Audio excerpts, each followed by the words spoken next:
Hi, friends. How are you? Good to see you. Happy Tuesday. I hope you woke up on the right side of the bed. I did. It's been a great day so far. I'm Kristin Smith, if you're joining for the first time, and welcome to our Facebook Live chat. So here we are on the set of Top 30, reporting on a ton of stories that will entertain you, inform you, and make you think. 9:47. We're a little late this week just because we have a lot going on. So without further ado, let's jump in, shall we, to our Facebook Live with a preview of what you will see on today's all-new jam-packed episode of Top 30. Well, a number of things, really. Astronauts on the International Space Station will soon be joined by Simon, a virtual assistant in the vein of Amazon Alexa and Google Home. The assistant will talk with astronauts as they conduct experiments, will offer warnings as technical problems arise, and will be able to mimic human emotion. Here's what I don't get about these things. What's wrong with real, actual humans when it comes to the human emotions? I mean, we have them. I have plenty of them. So I don't need Alexa, no offense, to have them for me. Josiah Smith says, hi, gorgeous. Hey, babe.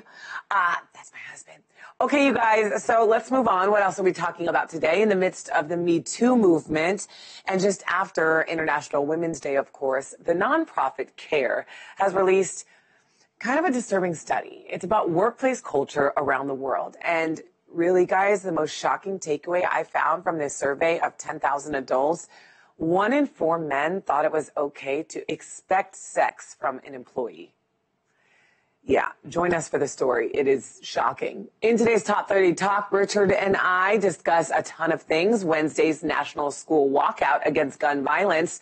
We'll also talk about a study that suggests companies with more female executives earn more money. Probably more money, more problems, though. Just kidding. We bring the drama, though. We really do. Also, we'll chat about a new proposal to give drivers more control over their driver's license photo. I love this story, and I hope you guys can watch Top 30 to see it, because I actually show on the show today my driver's license photo as proof that I always take the worst driver's license picture. Always. Every time. It just happens to be the day that I'm super frazzled or that I'm late on everything, and I'm just, fine, take the picture, and I always look like a hot mess. So you'll see on the show today. You know the drill. I want to hear from you. Leave your thoughts on any story you hear me talk about.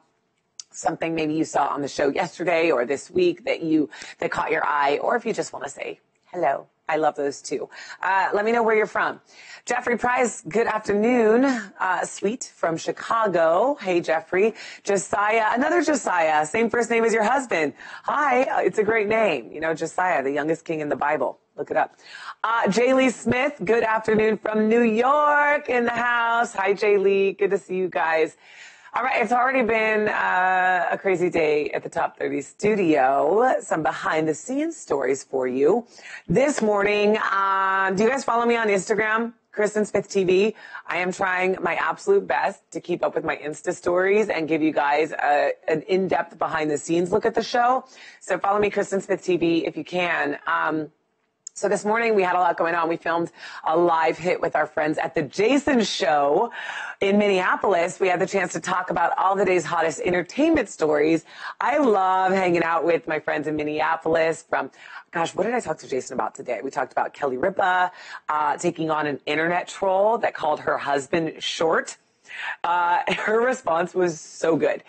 We talked about a new reboot of 90210. Are you guys excited about this? Tori Spelling and Jenny Garth will play exaggerated versions of themselves on 90210.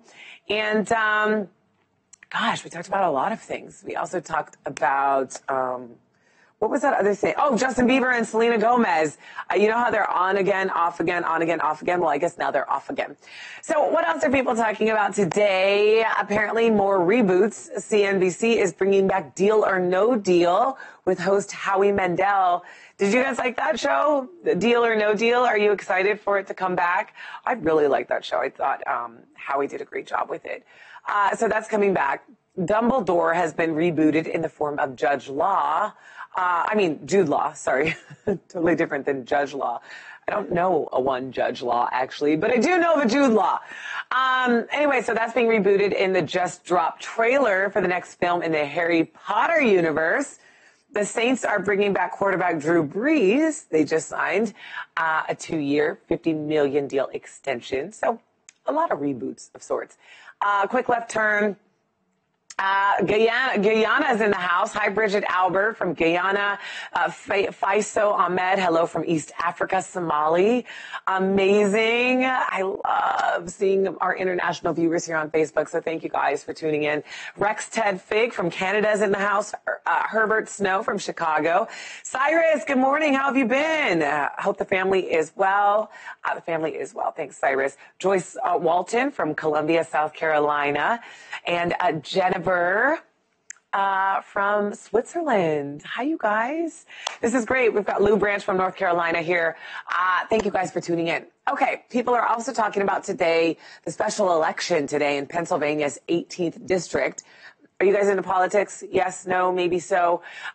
So in this race, Representative Rick Saccone is running against Connor Lamb to replace Tim Murphy, who resigned last year after it was revealed he not only had an affair, but that he had asked his mistress to get an abortion. So that was a scandal.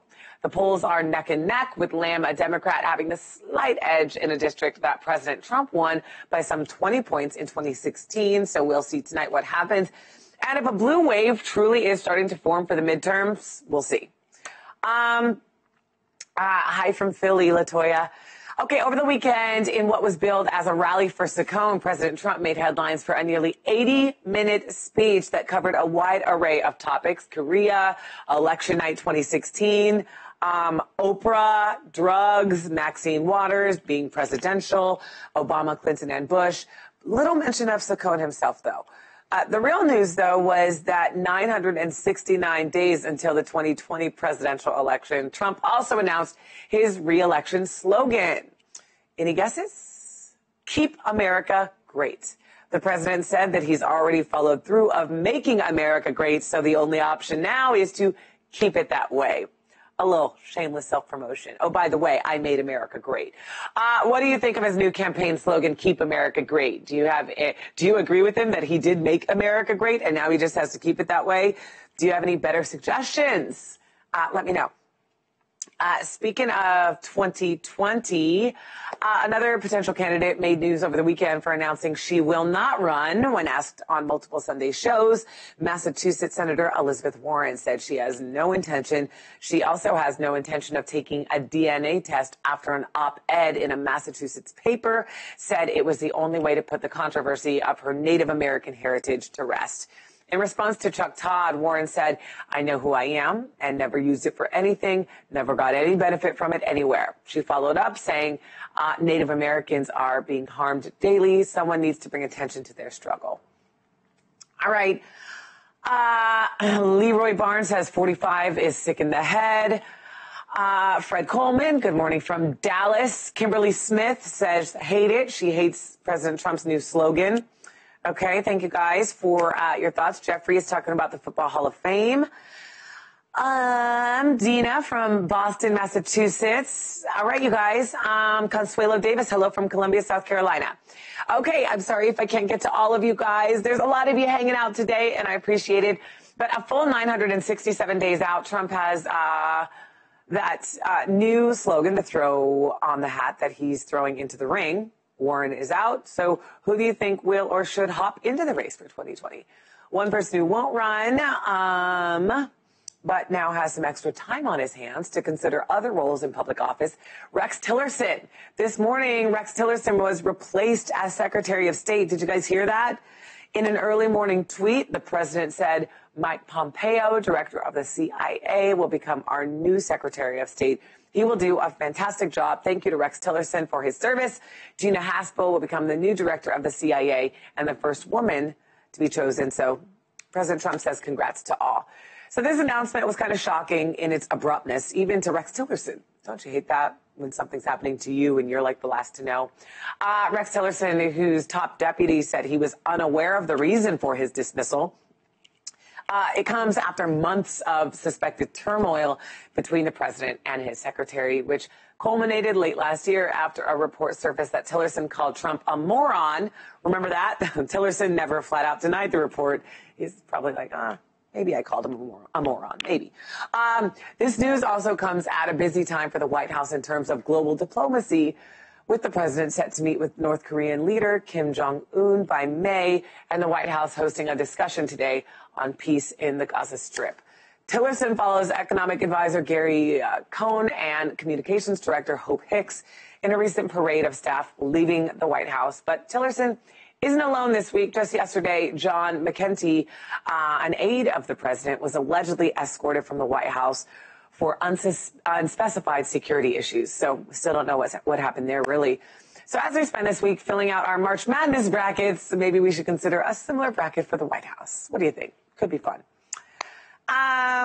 Morticia's like, can you say impeach him now? Dina says the worst. Okay, maybe about the slogan. Fred Coleman just proposed to me. No, thank you, Fred. BTW, Fred, my husband's watching. So someone's already done that. Been there, done that, right? Okay, you guys. Jill Joy says, I saw on the back of a shirt in a bar saying, make America drink again. That's something people would respond after the comment, make America great again. I mean, once America, I think, wasn't America already great? You know, Jill, America is a great country, and I am so grateful to live here, so I think that's a good point. All right, you guys, thank you for your comments. Dominique says, if we continue on this path, we will be a communist country from New York. Okay, thank you, guys. Hi, Dallas, to all my friends in Dallas, including Fred Coleman. Hello, and thank you for hanging out. I got to wrap things up, you guys, with our quote of the day. I love this quote today, and here we go. When a new day begins, dare to smile gratefully. When there is darkness, dare to be the first to shine a light. Don't you love that? I just posted that on my Instagram. I know I keep shouting it out, but I want you guys to follow me to get all the behind-the-scenes stuff on Top 30, Kristin Smith TV. That's a great quote. I love it so much. So please stay connected with us here on Top 30. Like, follow, and subscribe to Top 30 TV on Facebook, Twitter, Instagram, YouTube, Hulu. You've got a lot of following to do, you guys. Anywhere you're social, we're social. And with that, thank you for hanging out with me. I can't wait to see you soon on an all-new episode of Top 30. Please catch it. We have a great show in store for you today. So I'll see you there. Bye.